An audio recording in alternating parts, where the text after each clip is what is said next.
Sri Gaurav Gogoi, Mr. Thank you, Honourable Speaker. I rise to speak on this bill which relates to the hike in FDI, regulatory powers of IRDA norms for insurers and policy holders. So first and foremost, I would like to register my strong opposition to the fact that while there's a bill pending in Rajya Sabha, we're discussing this bill in Lok Sabha. At the same time, can two bills of identical nature exist in the two houses? This is a question of legislative propriety. This is bringing dishonor, and this is disrespecting the sanctity of the Lok Sabha and disrespecting the sanctity of the Rajya Sabha, sir. So we as legislators have a right to uphold the honor of the parliament, but now the parliament is being made a mockery of. The way the ruling party is rushing through its ordinances, it's reducing the parliament to a mere rubber stamp, and we are here to tell you in a loud and a clear voice that the public representatives of the entire country of India will not be a rubber stamp for your pro-corporate ordinances and legislations. Sir, I want to... Before this election, we had heard big promises from the ruling party. We heard the promise of change, and we heard the slogan of Ab ki baar Modi Sarkar. But sir, in the last 9 months, we've seen consistent flip-flops, whether it's on Article 370, whether it's on bringing black money in 100 days, whether it's on the issue of Delhi statehood, whether it's on issue of talks with Pakistan after Dawood is returned to India, whether it's on making the files of Netaji Subhash Chandra Bose public. There have been 25 U-turns in 180 days, sir. That means one U-turn per every 25 days. And sir, if there was actually an Olympic sport for number of U-turns, and I'm sure the ruling party will definitely win a gold medal for our country.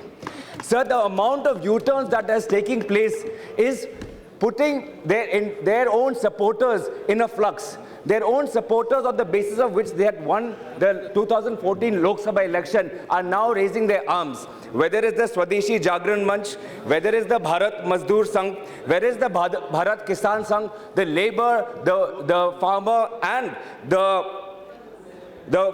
labor and the economic wing of the RSS is now protesting against the own ruling party, sir. There's an internal fight, there's an internal struggle that is going on in the BJP. We are seeing this in AAP. We are seeing this in the BJP for the last 10 months, and therefore the result of Delhi is for everyone to see, sir. Sir, I want to talk about the 2008 Insurance Laws Amendment Bill. It was introduced by the UPA after a very careful and studied process. There was the 190th report of the Law Commission. There was the expert committee set up by under Shri KP Narasimhan. There were the recommendations by the IRDA, and all these reports had carefully studied the reforms required in the insurance market which would benefit the poor and needy of the country, and for that only purpose, the hike of 49% in FDI was proposed, but unfortunately, sir, it was then opposed and challenged by the ruling party under the chairmanship of Shri Yashwant Sinha ji.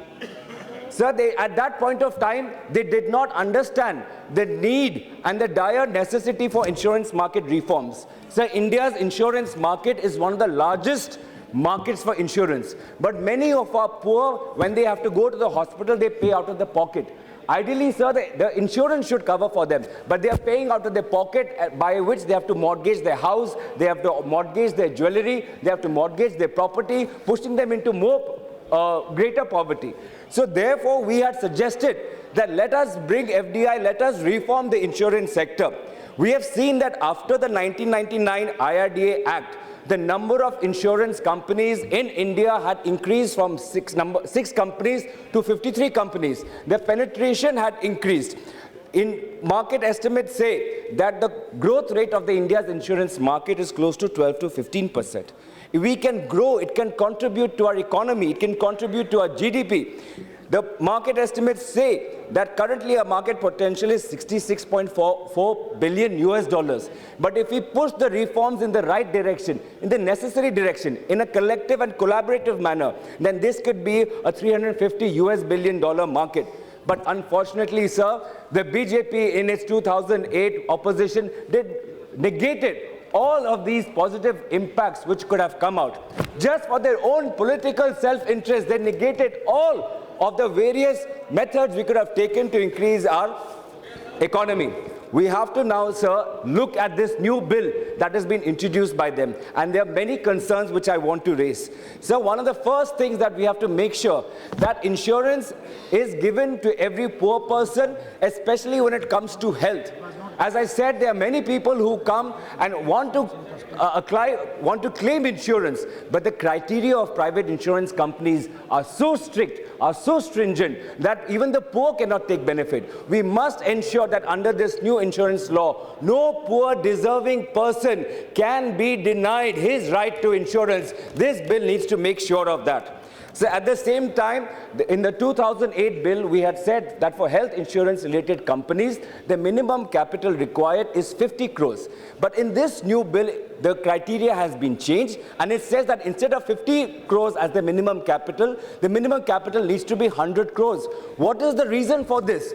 It will only benefit the bigger and larger health insurance companies. It will only benefit the larger private insurance companies. Don't we want smaller insurance companies to come up to be specific to the interest of Jammu Kashmir and Assam and Tamil Nadu and Punjab? Don't we want smaller tactical insurance companies? Why are we bending our back in order to benefit large corporate interests?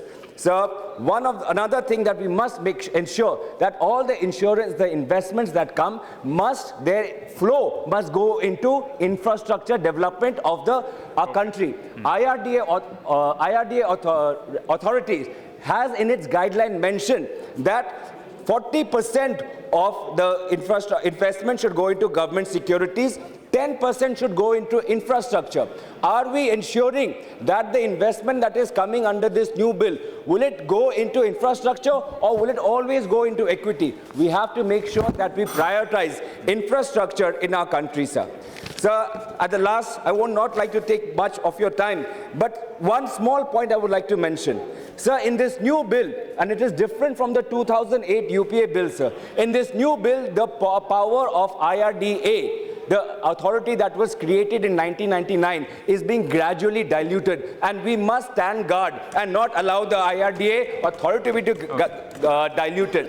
In two cases, when it comes to payments of beneficiary nominees and the shareholding patterns of Indian promoters who want to increase their stake beyond 26%. In the UPA bill, we had given large powers to the IRDA to regulate these provisions, and these provisions have been taken off from this new bill. So, and lastly, sir, last point, I would like to conclude. Sir, this ordinance Raj of BJP cannot go on. In 10 ordinances in 7 months, what is the rush? What was the rush for an ordinance on FDI and insurance? We had worked together on this. Why is the government in such a rush to make an ordinance on FDI and insurance? I know, sir, the government is desperate to prove its credentials to the international investors as a pro-market, pro-corporate government, but the parliament cannot be reduced to serve the interests of the larger corporates who have supported you in your election, sir.